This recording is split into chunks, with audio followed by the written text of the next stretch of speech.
कि आदिल नामी एक शख्स ने राखी सावंत से निकाह किया। निकाह करने के बाद फिर नौबत ये आ गई कि तलाक तक नौबत पहुंच लगी गई। एक बात सबसे पहले जहन के अंदर ये रखे,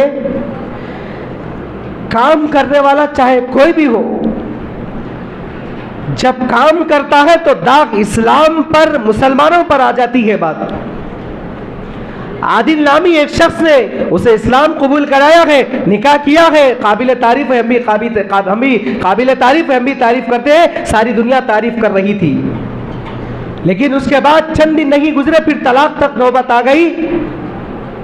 गलती एक करता है, पूरी कौम पर उंगली उठाई जाती है, इस्लाम को बदनाम किया जाता है, शरीयत को बदनाम किया जाता है, कुरान पर उंगली उठाई जाती है, हदीस पर उंगली उठाई जाती है, शरीयत पर उंगली उठाई जाती है। करता एक गलती है, जैसा एक मच्छर काटने से पूरे मच्छरों को तबाह करने की कोशिश करते गए, इसी तरीके से गलती कोई और एक करता है, बदनाम सारे मुसलमान होते हैं, सारा मुस्लिम माशरा होता है, इस्लाम बदनाम होता है।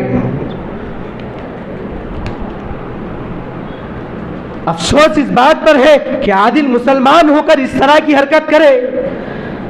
अफसोस है आदिल पर, एक मुसलमान होकर इस्लाम कबूल कराकर लड़की को इस्लाम के अंदर लाकर उसके साथ ये रवैया, तो फिर दुनिया देखकर क्या कहेगी? शायद पूरे मुसलमान ऐसे ही रहते होंगे, ऐसे ही मुसलमान शायद हवस परस्त रहते होंगे।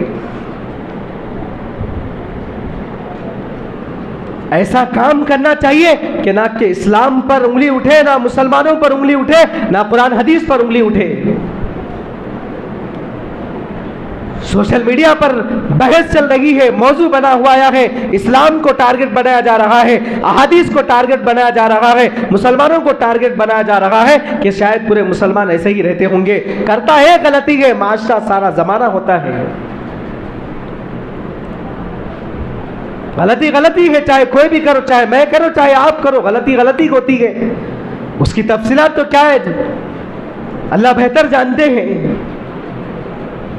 लेकिन इस निकाह का नाम लेकर, निकाह का नाम इस्तेमाल करके इस तरह की घिनौनी हरकत ना करना चाहिए। मुसलमान बच्चों में रिवाज आम होता जा रहा है। कभी लड़कियों की दौलत के नाम पर, लड़कियों की दौलत को देखकर, लड़कियों की इज्जत को देखकर, लड़कियों की खूबसूरती को देखकर शादी की बात करके, निकाह की बात करके, निकाह के ऐन वक्त में फरार हो रहे हैं। निकाह के ऐन वक्त में कई लड़के फरार हो रहे हैं। अल्लाह ने आपको ताकत दी है, अल्लाह ने आपको शोहरत दी है, अल्लाह ने आपको इज्जत दी है, तो सही जगह इस्तेमाल करे, ना कि दूसरों की बच्चियों का गलत इस्तेमाल करे, ना कि गरीब बच्चियों के जज्बात से खेले। वो भी तो किसी की बहन होगी, वो भी तो किसी की माँ होगी, वो भी तो किसी की बेटी होगी। अगर यही आपकी बेटी के साथ, आपकी बहन के साथ अगर ये कोई रवैया करता तो आपका दिल क्या होता, आपके दिल पर क्या गुजरती?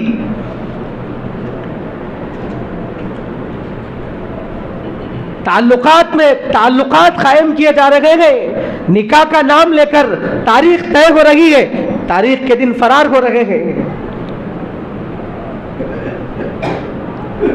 इस्लाम का निकाह का नाम लेकर धोखा नहीं देना चाहिए।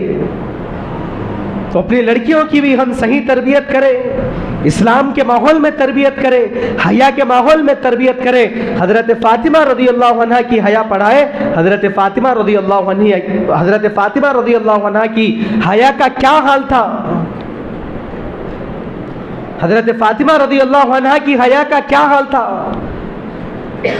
हजरत आज हमारे घरों के अंदर कैसी हया है?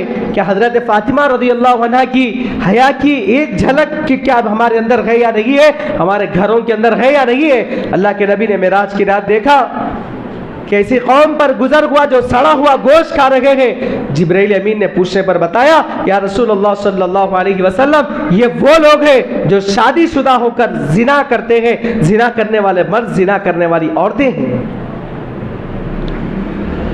आज हमारे माशरे में कोई जिना को जिना ही नहीं समझ रहा है, बल्कि शौक से जिना कर रहे हैं। बल्कि अल्लाह के नबी ने फरमाया, अल्लाह तबारक व तआला ने कुरान करीम में फरमाया, वला तक़रबुज़ ज़िना इन्नहु काना फ़ाहिशा, जिना के करीब भी मत जाना। आंखों को काबू में रखने का हुक्म दिया, जुबान को काबू में रखने का हुक्म दिया। जिना मुख्तलिफ होता है, आंख का होता है, पैर का होता है, दिल दिमाग का होता है, तसव्वुरात का होता है, मुख्तलिफ जिना होता है।